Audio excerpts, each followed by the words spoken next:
საქართველოს პროკურატურამ საქართველოს ყოფილი პრემიერ-მინისტრის გიორგი გახარიას მიმართ სისხლის სამართლებრივი დევნა დაიწყო. ერთ დროს ივანიშვილის მიერ სუპერძალოვანი და ქვეყნის დამხობისგან გადამრჩენელი მინისტრი გიორგი გახარია დღეს ორი მუხლით ბრალდებული გახდა. წულუკიანის კომისიაზე მისვლამ, პარლამენტში შესვლამ და საპარლამენტო საქმიანობაში მონაწილეობამ გიორგი გახარია მაინც ვერ გადაარჩინა ოცნების პროკურატურისგან. კითხვები გახარიასთან 20 ივნისის დარბევასა და ჩორჩანას ეპიზოდზე აქვთ. მაშინდელმა შინაგან საქმეთა მინისტრმა გიორგი გახარიამ განსაკუთრებულ დავალებათა დეპარტამენტის თანამშრომლებს ინსტრუქციისა და კანონმდებლობის უგულებელყოფით დაავალა სპეციალურ საშუალებათა ერთობლივად პარალელურ რეჟიმში გამოყენება. ყოველგვარი გაფრთხილებისა და აქციის მშვიდობიანი მონაწილეებისათვის ტერიტორიის დატოვების შესაძლებლობის მიცემის გარეშე, რითაც ორგანიზება გაუწია მოქალაქეთათვის ჯანმრთელობის განზრახ დაზიანებას. როდესაც ქართულ ოცნებას ჭირდებოდა გავრილოვის სისხლიანი ღამის გამართლება, ამტკიცებდნენ, რომ 20 ივნისის აქცია ძალადობრივი იყო. დღევანდელ განცხადებაში კი პროკურორი იყენებდა ტერმინს აქციის მშვიდობიანი მონაწილეები. ქართული ოცნების პროკურატურა ვიმტკიცებს, რომ გახარიამ ისე რომ არავის კითხა სპეციალური საშუალებების ერთდროულად გამოყენების ბრძანება გასცა, რის გამოც ხალხმა უმძიმესი დაზიანებები მიიღო. გახარიას ბრალეულობა უშუალოდ იყო, რა თქმა უნდა, იმიტომ რომ ქმედებები არ მოყვა მისი არაფერი, გარდა იმისა, რომ პასუხისგებლობა იყო და რაზე აიყო. ყოველ ინტერვიუში დღემდე რაც ქონია, იძახის, რომ შტურმი მოიგერია და ეს იყო მისი სწორი ნაბიჯი და რა იყო სწორი ნაბიჯი და შტურმის მოგერიება, რომ ხალხისთვის თვალები ამოეთხარა სიგიში. ხოცების სასამართლოში არასდროს არ მივალ და არავის წინამდე გამივცემ ჩვენებას. ძალიან მშვენიერი მაგალითია ადამიანებისთვის, ვინც დღეს ამ სისტემას ყურმოჭრილი მონებივით ემსახურებიან, რომ იცოდნენ, რომ აი რამხელა დიდ ორმოში არიან ჩაყრილები და როდესაც აი დატოვებენ მოუნდებათ, რავი, ბევრი წლის მერე რომ დატოვონ ეს რაღაცა ძალიან ცუდი ადგილი, რა ბედიც ეწევათ მათ. ოცნების გულწრფელობის არჩევა არ არის, რადგან დაახლოებით 1 წლის წინ ქვეყნის ცენტრალურ გამზირზე ოცნების დამორჩილებულმა ძალოვანებმა აწამა და სასტიკად დაარბია 500-მდე ადამიანი. მხოლოდ იმიტომ, რომ ისინი იცავდნენ ქვეყნის ევროპულ თავისუფალ მომავალს. ჩემი ქურთუკიც ამ დღემდე არის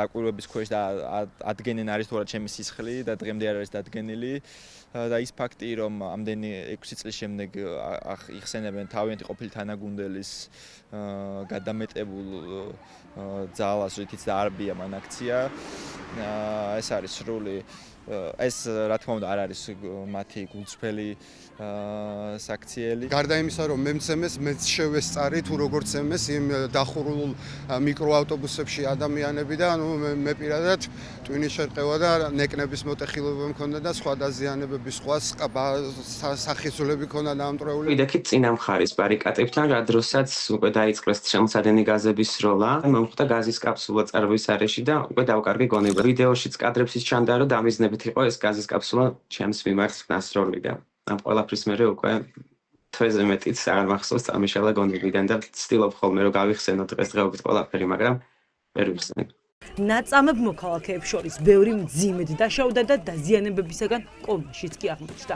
1 წლის წინაც დარბევის დროს აქციის მონაწილეების წინააღმდეგ ძალოვანი უწყება რამდენიმე საშუალებას ერთდროულად იყენებდა. შაბათის გამომძიებელმა რეპორტიორებმა მოიპოვეს აუდიო, სადაც ისმოდა, რომ ხარება მითითებებს პირადად გასცემდა, რომ წყლის ჭავლის მანქანაში ქიმიური ნივთიერება შეერიათ. გაზი გაუვლიეთ, გაზი გაუვლიეთ. ის ვინც თითქმის 1 წლის წინ ოცნებამ სასტიკად დაარბია, ახლა გომელაურის პასუხისგებლობაზე ალაპარაკდა. მაინტერესებს ვახა გომელაური როგორ გრძნობს მაგალითად თავს ახლა უამრავი საჩივარია წასული სტრასბურგის ადამიანის უფლებების სასამართლოში. დღეს ეს არგუმენტი მოიშველიეს, ხო, რომ მათ განაახლეს თურმე გავრილოვის ღამის გამოძიება ევროპული სასამართლოს გადაწყვეტილების საფუძველზე. ეხლაც ძალიან ბევრი აპლიკაციაა წასული ნოემბერ-დეკემბერში მომხდარ მოვლენებთან დაკავშირებით და მაინტერესებს მე როგორ დაიძურეს თავს მაგალითად ვახა გომელაური, როდესაც ანალოგიური და გაცილებით უფრო უარესი დარწმუნებული ვარ, აი კონკრეტულად მესამე მუხტა, რომელიც წამებას უკავშირდება, შედეგი დადგება ამ საქმეებზე. გახარიას მხოლოდ 20 ივნისის საქმეს არ ედავებია. პროკურორი ამტკიცებს, რომ შინაგან საქმეთა მინისტრობის დროს გახარიამ ქვეყანა ლამის ომში გახვია. ვიდრე მინისტრი იყო ჩორჩანაში საგუშაგოს გახსნაზე, მასთან ქართულ ოცნებას კითხვები არ ჰქონდა. მეტიც ის პრემიერად დააწინაურეს. ჩორჩანას საგუშაგოს ამბავი მხოლოდ მაშინ გაუხსენეს, როდესაც ოპოზიციაში წავიდა. ეს არის პერსონალური პოლიტიკური ვენდეტა, რომელიც დაანონსდა 2024 წლის არჩევნებამდე ტელეკომპანია იმედის ეთერიდან, შემდეგ იყო ასევე ფიზიკური ანგარიშწორება გიორგი გახარიას მიმართ და შემდეგ უკვე საგამოძიებო პროცესები აბსურდული 20 ივნისთან დაკავშირებით, ჩორჩანასთან დაკავშირებით. ივნისის მერე გიორგი გახარია პრემიერ-მინისტრად დანიშნა თავად ამ პოლიტიკურმა ორგანიზაციამ ორჯერმა. გახარიას ედავება, ჭალებში ედავებიან, რომ გიორგი გახარიამ თითქოს დააორგანიზა, რომ ადამიანებს თვალი დაეკარგათ. მაშინ, როდესაც დაზარალებული მხარეც კი თავად ამბობს, რომ მაშინდელი შინაგან საქმეთა მინისტრი რაციების მეშვეობით აჩერებდა, რომ ნუისვით ტყვიებს. გიორგი გახარიას დანაშაულის დამტკიცების შემთხვევაში 13 წლით ციხე ემუქრება. ბრალის წარდგენის შემდეგ მას სასამართლომ ჯერ პატიმრობა უნდა შეუფარდოს, შემდეგ კი მასზე ძებნა გამოაცხადოს. ახლა მთავარი კითხვა გახარიაზე საერთაშორისო ძებნას გამოაცხადებენ თუ შიდას, როგორც ეს სააკაშვილის შემთხვევაში იყო, რომ ის მხოლოდ საქართველოში ვერ ჩამოდიოდა. ჩორჩანას საქმეზე ეს ბრალი დამატებით მათ შორის სამართლებრივ საფუძველს აძლევს ოკუპანტს, ანუ რუსეთს, ანუ ცხინვალის საოკუპაციო რეჟიმს, რომ ოფიციალურად განაცხადოს პრეტენზიები ამ მიწებზე. და ეს უკვე მოხდა, მინდა გითხრათ. წყაროებიდან ნახოთ. საქართველოში ჩამოიყვანენ. ნუ ნახოთ, ახლა ოცნება რას იზამს, ახლა ამის პროგნოზირება, როგორ გითხრათ, ახლა როცა ჭირდებათ, როცა ეს ასე ვთქვათ, მათ ინტერესებში შედის, ყველაფერს აკეთებენ. ნახოთ.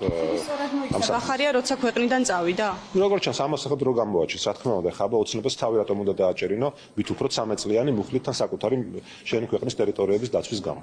თუ პროკურატურა გახარიაზე საერთაშორისო ძებნას გამოაცხადებს, მაშინ ეს მოთხოვნა ინტერპოლმა უნდა დააკმაყოფილოს. თუმცა საქმის პოლიტიკური კონტექსტიდან გამომდინარე, შესაძლოა ინტერპოლმა უარი თქვას წითელი ცირკულარით ქართული ოცნების ყოფილი პრემიერის ძებნაზე.